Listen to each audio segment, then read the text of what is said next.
For over 15 years, Minecraft has evolved through countless rounds of beta testing, updates, and drops. This blocky world is filled with life, from the snowiest mountaintops to the deepest mines. But beneath the surface lies another existence. Some extinct, some still present and waiting to get fixed. Some are easy to spot, others are much harder to find. A few have passed by unnoticed, while others have affected the game forever. Let's talk about bugs. There's the funny ones, the disturbing ones, and the game-crashing ones. And those are very, very serious.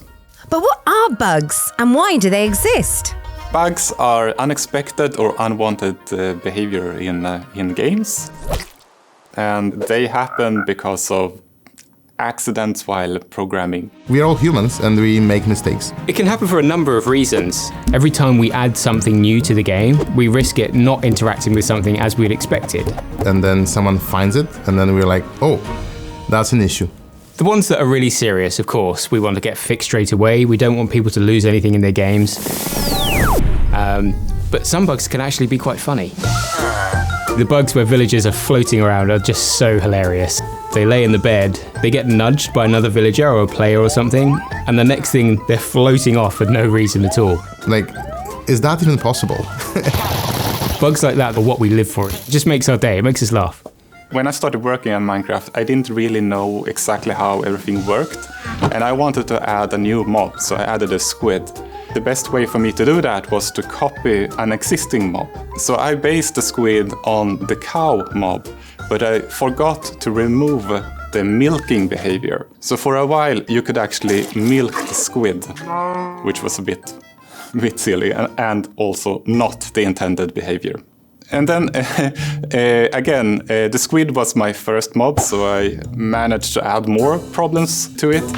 And one was that in the way I made a movement code, the server and client wouldn't agree on where the squid actually was. This caused a behavior that you would sometimes see squids flying around in the air, and it was the flying squid bug. Some bugs have, of course, affected the game more than others. For example, the booster rail minecart bug. When you put a minecart next to another minecart, the bounding boxes would overlap, which would push the minecarts next to each other. And people use this bug to create tracks that would accelerate minecarts to extraordinary speeds. But we have a thinking that we shouldn't keep bugs even though they are being used by players, because we might introduce even more bugs by just keeping bugs around, if that makes sense. So we fixed the bug and replaced it with a powered rail, so you can now intentionally create booster tracks. So basically the bug exposed the need in the game for a particular feature, and that feature was added as a proper feature rather than a bug. Each and every bug has the chance to change Minecraft, and hopefully for the better.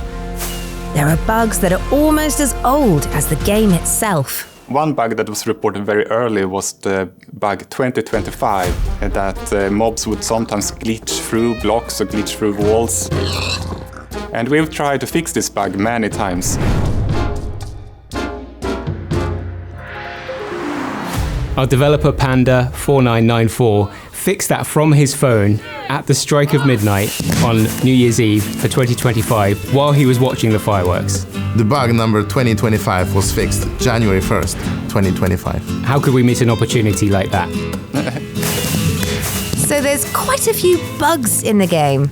I wouldn't say that they are more common in Minecraft. It's just that Minecraft is a game that is based on a lot of different systems, which causes many unexpected scenarios and situations. Give to that as well the fact that we have so many people enjoying the game. There are going to be so many different ways that players are building things, setting things up, different play styles. And that includes finding new and interesting ways sometimes to break the game. With a game as big as Minecraft, it takes time to scour every corner of the overworld in the hunt for bugs. Yes, and And thankfully, since so many people are playing Minecraft, we are sure to hear about these bugs. Exactly, because you as a player can always help improve the game, and here's how you do it. When you encounter a bug, you can report it in our bug tracker. There are a lot of bugs being reported. Let's be honest, we're not perfect, just like this hoglin's leg movement. To keep track of all the bugs, we have moderators and helpers confirming and organising all of the reports so the bugs can be picked up by our developers. Let's catch some bugs. They think for a bit, dive into the code and start fixing the bug. You can follow their work through the changelog in the bug tracker. When the bug is fixed, we release an update and voila, the bug is gone. Then we move on to the next one. The way we track bugs for Minecraft, I feel, is very unique and special. We do see it as an opportunity to not only improve the game, but also hear the voices of each and every one of our players as they report bugs to us. And they really are the heart and soul of our bug tracker. We are very grateful for all the effort and time that people spend on reporting bugs. And now we've updated our bug tracker, and we can't wait for you to report more bugs to us at bugs.mojang.com. Job done.